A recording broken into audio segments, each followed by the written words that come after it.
প্রিয় শিক্ষার্থী ভাই ও বোনেরা, কেমন আছো তোমরা? আশা করি অনেক বেশি ভালো আছো। আমি এখনকার পর্বে 16.1 অনুশীলনীর যে অঙ্কগুলা করিয়েছি, অঙ্কগুলো এবং উদাহরণগুলো এবং সূত্রের প্রমাণগুলা দেখিয়েছি, কোন পর্বে কত নং অঙ্ক করিয়েছি সেগুলো নিয়ে তোমাদের সামনে বিস্তারিত আলোচনা করাবো। এবং যে ব্যাপারটা, ডেসক্রিপশন বক্সে প্রতিটা পর্বের লিঙ্ক থাকবে। তোমার যে পর্ব দরকার সেই পর্বে ক্লিক করলে সেই ভিডিওটা পাবে। এবং আমি যে ভিডিও করেছি, ভিডিও করার সময় যে অঙ্কগুলো করিয়েছি, সেই অঙ্কগুলো দিয়ে একটি শিট তৈরি করেছি। যে শিটটা তুমি ডেসক্রিপশন বক্সে জেপিজি এবং পিডিএফ লিঙ্ক পাবে। সেটা তোমার কাছে সংরক্ষণে রাখতে পারো বা প্রিন্ট করে তোমার কাছেও রাখতে পারো। তো দেখো, যে ব্যাপারটা সেটা হলো, প্রথম পর্বে 16.1 অনুশীলনের বেসিক তথ্য ও সূত্র নিয়ে আলোচনা করেছি।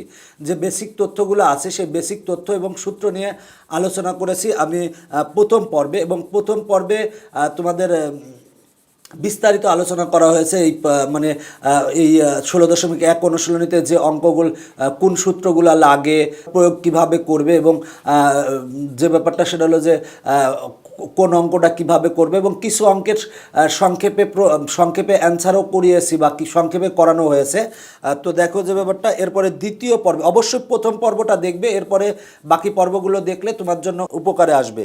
দেখো, দ্বিতীয় পর্বে ত্রিভুজ ক্ষেত্রের দুই বাহু ও এদের অন্তর্ভুক্ত কোণ দেওয়া থাকলে ত্রিভুজ এর ক্ষেত্রফল নির্ণয়ের সূত্রের প্রমাণ করিয়েছি। যদি দুই বাহু এবং এদের অন্তর্ভুক্ত কোণ দেওয়া থাকে সেক্ষেত্রে ত্রিভুজের ক্ষেত্রফল নির্ণয়ের যে সূত্রটা আছে সেই সূত্রের প্রমাণ দেখিয়েছি।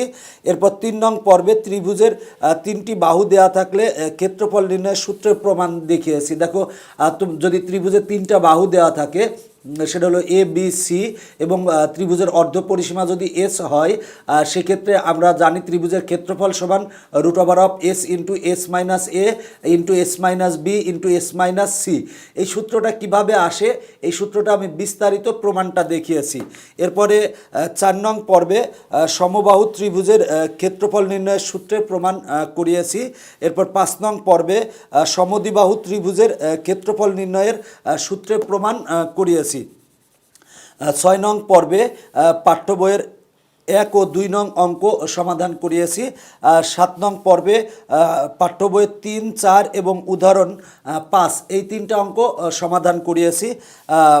8 নং পর্বে 4 এবং উদাহরণ 3 সমাধান করিয়েছি। এখন তোমার মনে হতে পারে 1, 2, 3, 4 পরপর না করে উদাহরণ সহ নিয়ে আসছি কারণ একই টাইপের অঙ্ক দেখা যাচ্ছে। 4 নং এবং উদাহরণ 3 এই দুইটা অঙ্ক একই টাইপের, তাই একই পর্বে করানো হয়েছে। এরপরে দেখো, 9 নং পর্বে 5 নং অঙ্ক এবং উদাহরণ 4 এই দুইটা অঙ্ক সমাধান করিয়েছি। 10 নং পর্বে অনুশীলনীর 6 নং এবং উদাহরণ 1 ও 2 নং অঙ্ক সমাধান করিয়েছি। এরপর 11 নং পর্বে 8 নং অঙ্ক সমাধান করিয়েছি। 12 নং পর্বে 9 নং অঙ্ক সমাধান করিয়েছি। 13 নং পর্বে তোমাদের পাঠ্য বইয়ে যে সৃজনশীল আছে 10 নং, সেই সৃজনশীলটি সমাধান করিয়েছি 13 নং পর্বে। এরপর 14 নং পর্বে উদাহরণ 6 নং অঙ্ক সমাধান করিয়েছি। 15 নং পর্বে তোমাদের পাঠ্য বইয়ের উদাহরণে 7 নং যে সৃজনশীলটি আছে সেগুলো সমাধান করিয়েছি। আর এখানে স্টার দেওয়ার কারণ হচ্ছে, এই অনুশীলনীতে যেসব অঙ্কগুলা আর এই পাঠ্য বইয়ের বাইরেও যে অঙ্কগুলা ইম্পর্টেন্ট এবং যেগুলা মনে করো যে সৃজনশীল বোর্ড পরীক্ষায় এসেছে বা আসতে পারে, এই সৃজনশীলগুলা সমাধান করে দেওয়া হবে বা করে দেওয়া আছে, সেগুলার লিঙ্ক তুমি পরপর পাবে। তো দেখো যে ব্যাপারটা, প্রতিটা এইখানে দেখো, আমি প্রথমে বেসিক তথ্য ও সূত্র আলোচনা করেছি, তারপর সূত্রের যে সূত্রগুলো প্রয়োজন সেই সূত্রগুলো কিভাবে আসে সেগুলো নিয়ে বিস্তারিত আলোচনা করেছি। তারপর পাঠ্য বই এবং উদাহরণের প্রতিটা অঙ্কই সমাধান করে দিয়েছি তোমাদের যাতে উপকারে আসে। তোমরা প্রতিটা পর্ব দেখবে ইনশাল্লাহ, আর সেক্ষেত্রে দেখবা যে তোমাদের এই চ্যাপ্টারটা তোমাদের নখদর্পণে চলে আসবে। এবং প্রতিটা অঙ্কর কিন্তু আমি পুঙ্খানুপুঙ্খভাবে বিশ্লেষণ করে দিয়েছি যাতে তোমাদের উপকারে আসে। আর এই পর্বটা করার কারণ, যে অনেকেই মন্তব্য করো আমি অমুক নং পর্বটা পাই নাই, প্রথম পর্বটি পাইনি, 10 নং পর্বটি পাইনি, এই জন্য এই পর্বটি করে দিয়েছি। এই পর্বটা তুমি সংরক্ষণে রাখবে যাতে যে কোনো সময় তোমার প্রয়োজন, যদি যে কোনো সময় প্রয়োজনে তুমি পাও। আর এই পর্বগুলো ডেসক্রিপশন বক্সে পরপর লিঙ্ক দেওয়া থাকবে। তোমার যে পর্ব দরকার সেই পর্বে তুমি চলে গেলে সেই ভিডিওটা তোমার কাঙ্ক্ষিত দেখতে পাবে। আর এই অধ্যায়ের প্রতিটা অঙ্ক নিয়ে আমি একটি শিট বানিয়েছি, সেই হ্যান্ডনোট বানিয়েছি। এই হ্যান্ডনোটটারও তুমি ডেসক্রিপশন বক্সে লিঙ্ক পাবে।